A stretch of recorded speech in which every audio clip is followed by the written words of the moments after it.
নমস্কার, আমি শারদে স্নেহাদৃতা আবৃত্তি করছি বিশ্বকবি রবীন্দ্রনাথ ঠাকুর রচিত প্রশ্ন কবিতাটি।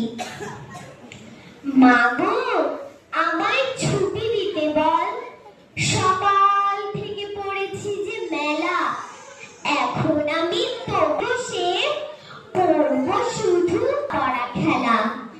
তুমি বলছো দুপুর এখন সবে, না হয় যেন সত্যি হলো তাই। একদিনও কি দুপুর বেলা হলে বিকেল হতো মনে করতে নাই? আমি তো বেশ ভাবতে পারি মনে, সূর্য ডুবে গেছে মাঠের শেষে, বাগদি বুড়ি চুপড়ি ভরে নিয়ে শাক তুলেছে পুকুর ধারে এসে।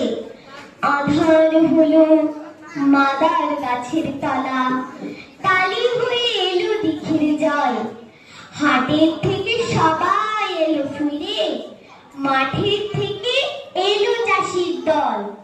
মনে কর না উঠল সাঁঝের তারা, মনে কর না সন্ধে হলো যেন রাতের